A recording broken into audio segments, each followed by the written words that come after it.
Next is HL3 and HL3 Imported. Once again, that means that Half-Life 3 has been in development for so long now, it had to be imported from the Source engine into the Source 2 engine. And all of that information to me is incredible.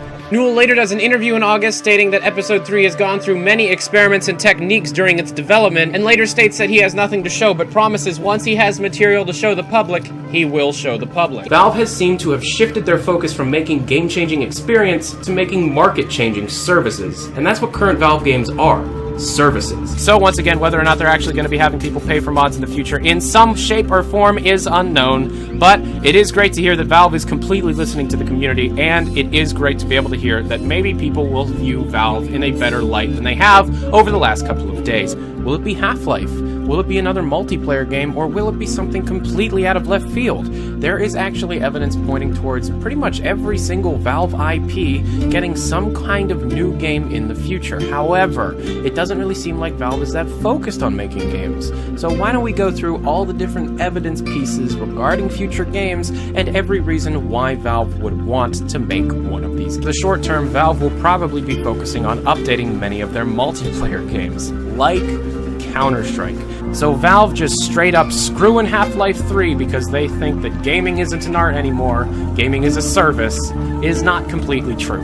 And to be honest, the no doesn't really completely understand Valve and why people completely love them. Valve needs people to love them, and they know it. So yes, Half-Life 3 will be released, and that's why.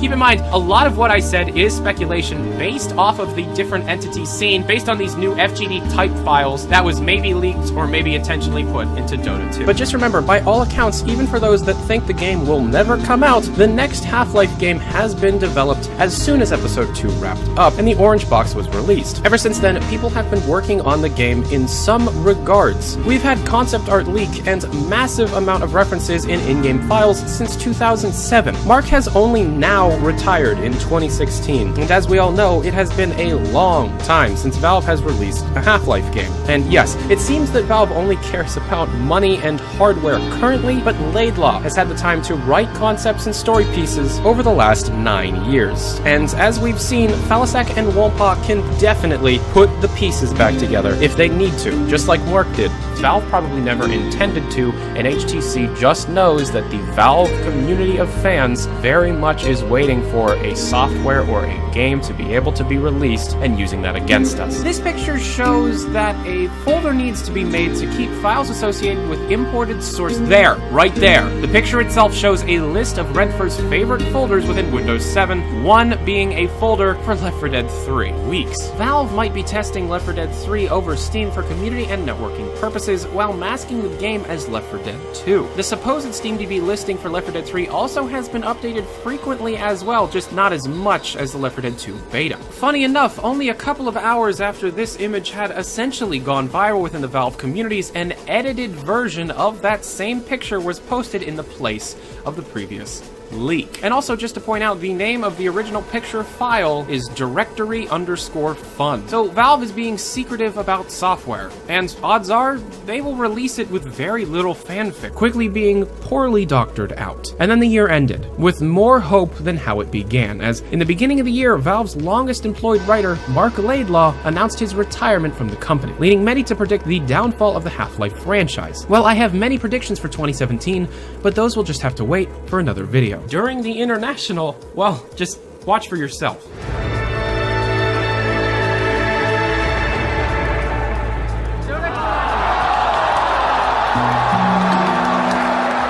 Okay, yeah, huge news. Mark Laidlaw, lead writer on pretty much everything Half-Life related since his hire back in '97, has done just the absolutely unthinkable. Posted only a few hours ago on August 25th at 2:05 a.m., his time was a write-up on his personal blog called Epistle 3.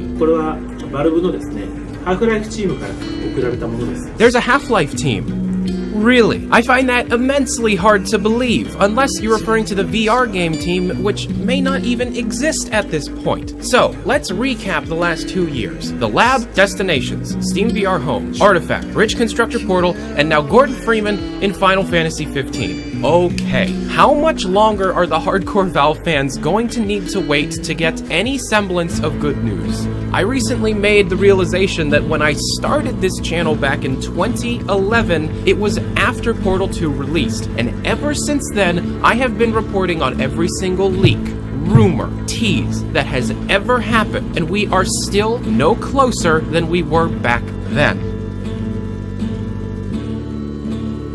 There are a lot of different secret projects in development, more than just games. There's a lot of evidence of Valve putting a lot of hard work into the hardware space, more so than just the Steam Link Steam controller and the Knuckles VR prototypes. So what exactly is going on here, and when exactly are we going to find out Valve's actual plan for the next 5 years? Because just like every other previous 5-year period since 2007, it's very possible that all of this effort will be thrown into this new initiative only to have it fall apart and the public never knowing about it. However, when I was searching around the internet for discussions on this debunked Facebook post, the same "Valve doesn't make games, they make money" thing got thrown around. I think that phrase needs to be updated to be completely accurate. How about Valve? We still make games. We just won't finish them.